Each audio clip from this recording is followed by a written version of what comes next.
Maasrooms is een stichting in oprichting van jonge mensen die vooral ook jongeren meer bij de natuur willen betrekken. Dat doen ze met paddenstoelenwandelingen.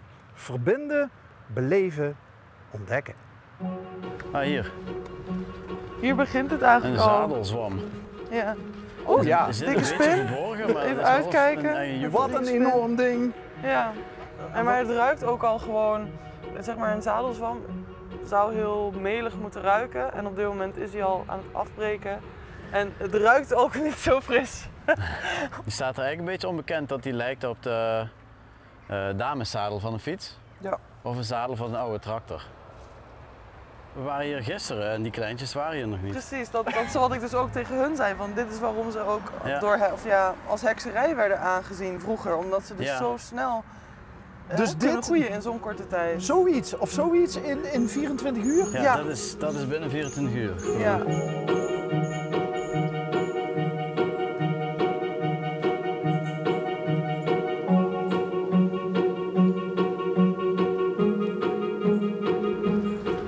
Kijk eens.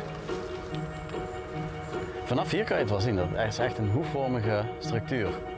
Dat is typisch voor de echte tondelzwam. Al honderden of misschien wel duizenden jaren wordt het in stukken gehakt. Mensen meppen erop met een hamer en dan krijg je amadou. Een soort materiaal, een beetje leerachtig materiaal waar je kleren van kan maken. Ah, hier begint het al. Een hele kleine, Oké. een medium. Ik ben eigenlijk opgeleid als chemicus. En uiteindelijk heb ik besloten om een eigen bedrijf te starten. En ja, zo is dat doorgerold in paddenstoelen. Ik wil graag plastic vervangend materiaal maken van het mycelium van paddenstoelen.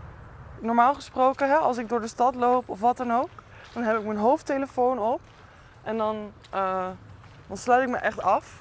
Want ik vind het eigenlijk helemaal niet fijn om al die drukke geluiden van de stad te hebben. Maar als ik dan hier ben in het bos en ik hoor zo die vogeltjes chirpen, daar word ik toch zo gelukkig van. Dus in plaats van afsluiten ga je je Hier openstellen. hier juist wel.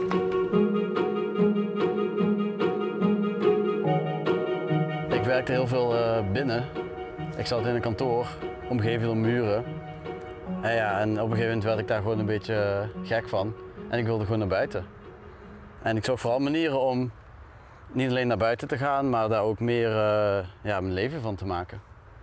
En we hebben elkaar ontmoet tijdens een evenement. Een soort van business speed dating evenement hier in Maastricht. En, We wouden allebei eigenlijk precies hetzelfde. Dus het was match made in heaven. ja. Waarom vooral jongeren? Omdat dat eigenlijk de generatie is die op dit moment het minste connectie heeft met de natuur.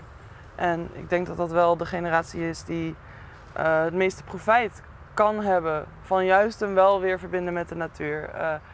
Als ik met vrienden door het bos loop of überhaupt ergens in een park, kunnen ze niet eens aanwijzen wat voor boom we voor ons hebben staan, et cetera. Of wat voor vogel er langs vliegt. En als je respect voor iets wilt hebben, dan moet je wel weten waar je naar kijkt. Haha! Hey, Yes! die hadden we nog niet gezien Ja. volgens mij, of wel? Was dit Dat nou de lijkt op- fluweelbolet? Dit is een boleet, ja. Ah, leuk. Oh, hier staat nog van alles. Volgens mij staan we bij een Er heksenkring. staat echt een hele Er staat hier een hele ring van paddenstoelen Oh ja. zo. Ja. Wat doen jullie nou eigenlijk tijdens zo'n wandeling? Ja, we nemen mensen de natuur in. We willen graag verbinden met de natuur. En we willen mensen ook een introductie geven in de wereld van de paddenstoelen. Vooral samen gezellig naar paddenstoelen zoeken. En heel even een beetje kind zijn in de natuur eigenlijk. Even back to basics.